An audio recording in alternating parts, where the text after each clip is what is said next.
I've spent most of my life working as a radio technician, mostly fixing old transmitters in places people usually forget exist. I like the isolation. There's something peaceful about being 100 feet up in the air, away from the noise of the world. But 3 weeks ago, I was sent to Blackwood Ridge to check on a tower that had been offline since 1994. The company told me it was a routine maintenance check. They lied. The drive up the ridge took 4 hours. The road was barely a trail, choked with weeds and fallen branches. By the time I reached the station, the sun was dipping below the horizon, casting long, jagged shadows across the valley. The station was a small concrete bunker at the base of a massive, rusted iron tower. The air up there felt thin, and it carried a metallic tang, like the taste of a copper coin on your tongue. I unlocked the heavy steel door. Inside, the equipment was ancient. Huge vacuum tubes, thick dust, and the smell of ozone and rot. I started the generator, and the room hummed to life with a low, vibrating groan. I put on my headset and began scanning the frequencies. That's when I heard it. 0. 0.1, 0. 0.2, 0. 0.3. A rhythmic thumping. It didn't sound like interference, it sounded like a heartbeat. A slow, wet thumping that vibrated in my teeth. I tried to tune it out, but the signal was everywhere. I looked at the monitor, and the wave patterns were forming shapes. Not math, not data. They looked like silhouettes. Thin, elongated figures dancing in the static. Is anyone there? I whispered into the mic, more to break the silence than anything else. The thumping stopped instantly. The static cleared and a voice came through. It was my own voice. Not a recording, but me, speaking in real time. Is anyone there? The voice repeated, but the tone was wrong. It sounded like it was being played through a wet throat, gargling every word. I froze. My hands were shaking so hard I couldn't grab the dial. Through the small, reinforced window of the bunker, I looked up at the tower. Standing on the first platform, 60 feet up, was a figure. It was deathly pale, wearing a technician's jumpsuit, the same one I was wearing. It didn't have a face, just a smooth surface of skin stretched over bone. In its hand, it held a radio handset. It started to climb. Not like a human, but like an insect, its limbs bending in directions that should have snapped the bone. It moved with a sickening speed, its head twitching every few seconds. I scrambled to lock the door, but the lock was rusted through. I backed into the corner, grabbing a heavy wrench, my heart hammering against my ribs. I watched the monitor. The silhouette on the screen was getting larger. The speaker on the console began to scream. Not a human scream, but the sound of grinded metal and feedback. I can see you, the voice said through the headset. My voice. I've been waiting since '94. I'm so cold. Let me in. Let me into your skin. The thud on the roof made the whole bunker shake. Something was up there. I could hear long, sharp claws scraping against the concrete, searching for a gap. The lights flickered and died. In the pitch black, the only thing I could see was the green glow of the radio dial. I didn't think. I grabbed my keys, burst out of the door, and ran for the truck. I didn't look back, even when I heard the sound of something heavy hitting the ground behind me. I floored it down the mountain, hitting rocks and branches, praying the tires wouldn't pop. When I finally reached the main road and looked in the rearview mirror, the back seat was empty. But when I got home and took off my jumpsuit, I found something that has kept me awake ever since.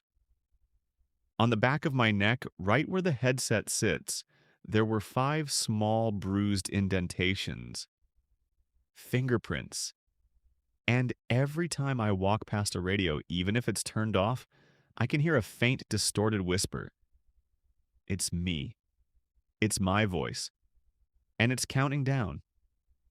10, 9, 8. I don't have much time left.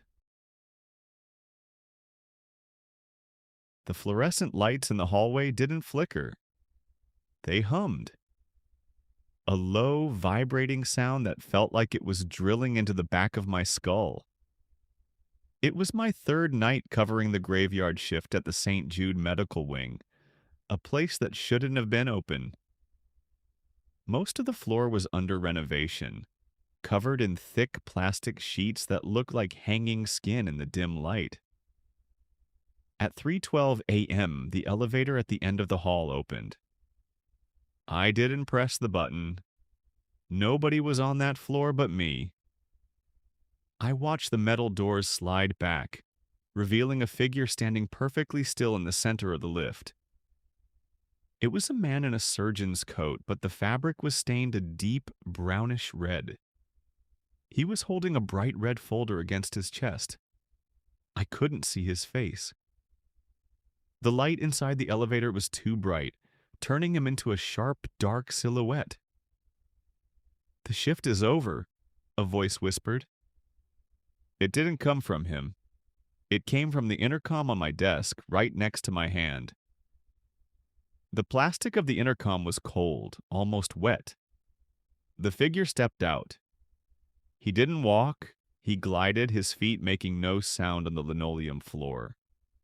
As he got closer, I realized the red folder wasn't paper. It was a slab of raw, open muscle shaped like a file. He stopped exactly 3 feet from my desk. The smell hit me then, the scent of old copper and ozone. He slowly extended his arm, offering me the folder. My hands moved on their own. I didn't want to touch it, but my body wasn't mine anymore. I took it. The folder was warm.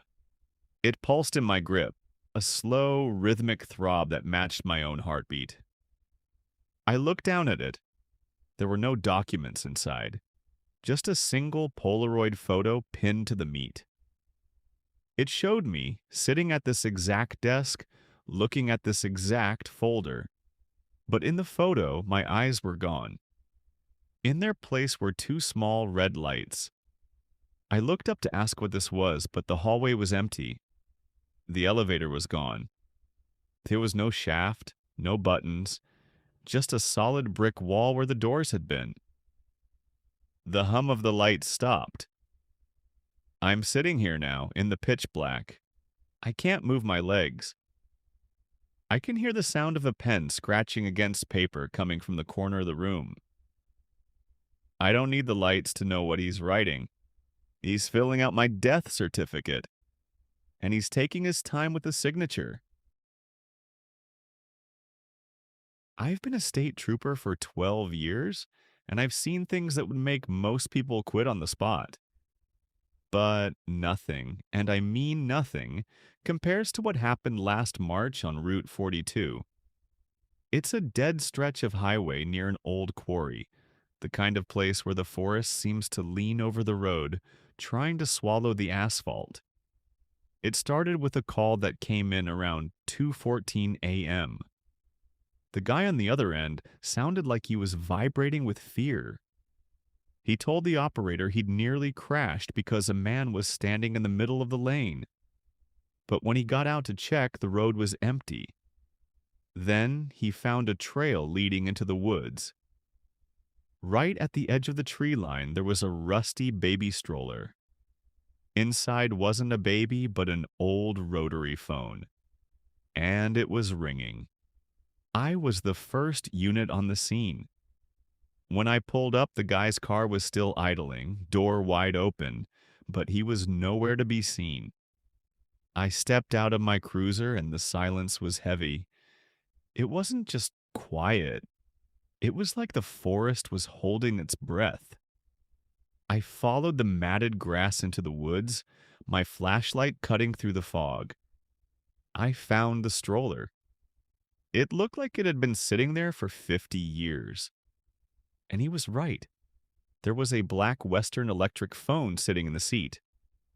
The cord was jagged, clearly cut, just dangling in the dirt. I reached out to touch it, and my skin turned to ice. Even though it wasn't connected to anything, I could hear a faint, rhythmic sound coming from the earpiece. Knock, knock, knock. It was coming from the trees around me. I spun around, my light hitting the trunks, and that's when I saw the caller.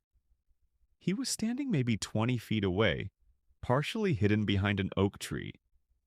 He was impossibly tall, maybe 7 or 8 feet, with limbs so long his knuckles nearly brushed the dead leaves.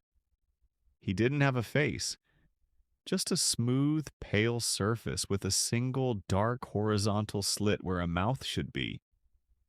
He was holding the other end of the phone cord. I reached for my sidearm, but my hand felt like it weighed 1,000 pounds.